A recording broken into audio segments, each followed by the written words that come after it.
ਉਹ ਹੁਣੇ ਹੀ ਦੱਸਦਾ ਚੌਧਰੀ ਸਾਹਿਬ। ਉੱਠ ਕੁੜੀਏ ਇੱਧਰ ਆ ਪੀੜੀ ਤੇ। ਉਹ ਚੌਧਰੀ ਸਾਹਿਬ ਇਹ ਪਿੰਡ ਦੇ ਨਵੇਂ ਹੀਰ ਰਾਂਝਾ ਜੰਮ ਪਏ ਨੇ। ਉਹ ਸਵੇਰ ਦੇ ਸਾਡੇ ਖੇਤਾਂ 'ਚ ਬਹਿ ਕੇ ਪਿਆਰ ਮੁਹੱਬਤ ਦੀਆਂ ਗੱਲਾਂ ਕਰ ਰਹੇ ਨੇ। ਉਹ ਇਹਨਾਂ ਦੀ ਲਵ ਸਟੋਰੀ ਸੁਣ ਕੇ ਨਾ ਉਹ ਸਾਡੇ ਬਾਗ ਦੇ ਅਮਰੂਦ ਵੀ ਆਸ਼ਕ ਮਿਜ਼ਾਜ ਹੋ ਗਏ ਨੇ।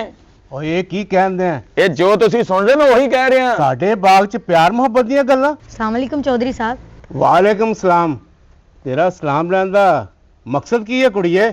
ਮੈਂ ਤੁਹਾਡੇ ਪੁੱਤਰ ਇਮਲੀ ਨਾਲ ਪਿਆਰ ਕਰਦੀ ਆ ਤੇ ਮੈਂ ਕਹਿੰਨੀ ਤੁਸੀਂ ਮੈਨੂੰ ਆਪਣੀ ਨੌ ਬਣਾ ਕੇ ਰੱਖ ਲਓ। ਅੱਬਾ ਜੀ ਉਹ ਕਿਹੜਾ ਮੇਰਾ ਪੁੱਤਰ ਕੁੜੀਏ? ਇਹੋ ਜਿਹਾ ਮੇਰਾ ਪੁੱਤਰ ਨਹੀਂ ਹੋ ਸਕਦਾ। ਐਡਾ ਗੰਦਾ ਸਾਡਾ ਪੁੱਤਰ ਇਹ ਨਹੀਂ ਹੋ ਸਕਦਾ।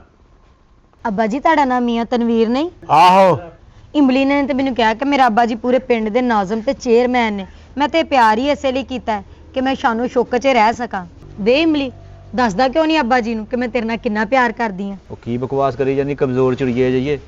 ਚੌਧਰੀ ਸਾਹਿਬ ਮੇਰੇ ਨਾਲ ਨਹੀਂ ਮਿਲੀ ਆ, ਨਾਲੇ ਮੈਂ ਤੁਹਾਡਾ ਪੁੱਤਰ ਨਹੀਂ ਹੈਗਾ। ਝੂਠ ਮਾਰਨ ਡਈ ਆ ਲੌਂਗ ਜੇ। ਆ ਦੇਖੋ ਤੁਸੀਂ ਤੁਹਾਡੇ ਨੈਣ ਨਕਸ਼ ਬਿਲਕੁਲ ਹੀ ਹੋਰ ਤਰ੍ਹਾਂ ਦੇ ਆ। ਮੈਂ ਤਾਂ ਫੇਰ ਵੀ ਖੂਬਸੂਰਤ ਆ। ਤੁਹਾਡੇ ਖੁਸ਼ਕੀ ਨਹੀਂ ਹੈਗੀ, ਮੇਰੇ ਚੰਗੀ ਭਲੀ ਖੁਸ਼ਕੀ ਹੱਥਾਂ ਤੇ ਆ।